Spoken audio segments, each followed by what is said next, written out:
ایک عابد نے خدا کی زیارت کے لیے 40 دن کا چلہ کاٹا۔ دن کو روزہ رکھتا اور رات کو قیام کرتا تھا۔ اعتکاف کی وجہ سے خدا کی مخلوق سے یکسر کٹا ہوا رہتا تھا۔ اس کا سارا وقت آہوزاری اور راز و نیاز میں گزرتا تھا۔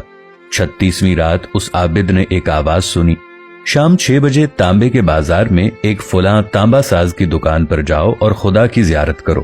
عابد مقررہ وقت سے پہلے پہنچ گیا اور مارکیٹ کی گلیوں میں تانبا ساز کی اس دکان کو ڈھونڈنے لگا۔ وہ کہتا ہے، میں نے ایک بوڑھی عورت کو دیکھا جو تانبے کی دیگچی پکڑے ہوئے تھی اور اسے ہر تانبا ساز کو دکھا رہی تھی۔ اسے وہ بیچنا چاہتی تھی۔ وہ جس تانبا ساز کو اپنی دیگچی دکھاتی وہ اسے تول کر کہتا 4 ریال ملیں گے۔ وہ بڑھیا کہتی ہے 6 ریال میں بیچوں گی، پر کوئی تانبا ساز اسے 4 ریال سے زیادہ دینے پر تیار نہ تھا۔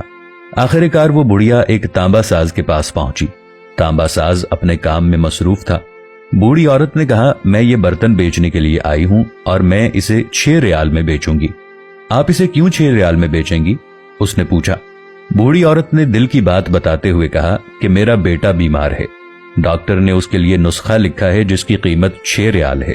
تانبا ساز نے دیگچی لے کر کہا، ماں یہ دیگچی بہت عمدہ اور نہایت قیمتی ہے، اگر آپ بیچنا ہی چاہتی ہیں تو میں اسے 25 ریال میں خریدوں گا۔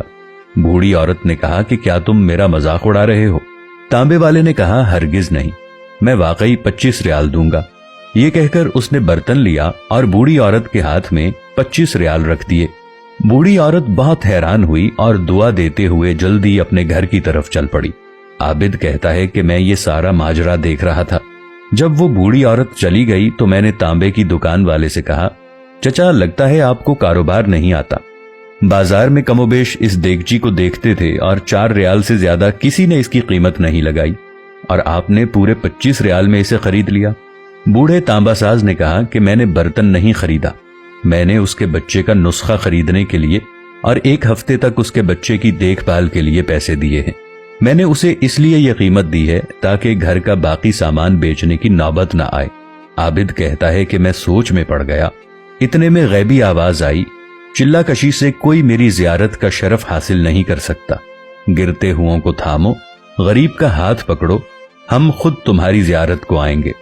اسی متعلق ساغر صدیقی نے کیا خوب لکھا تھا، یہی ہے ذوق عبادت کی انتہا ساغر، غم حیات کے ماروں کا احترام کرو۔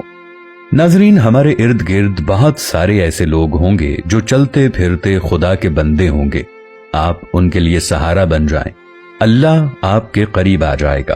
یہ اتنا آسان نسخہ بتایا گیا ہے کہ نیکی کرو اور ایسے کرو کہ خدا پاک خود تمہارے قریب آ جائے۔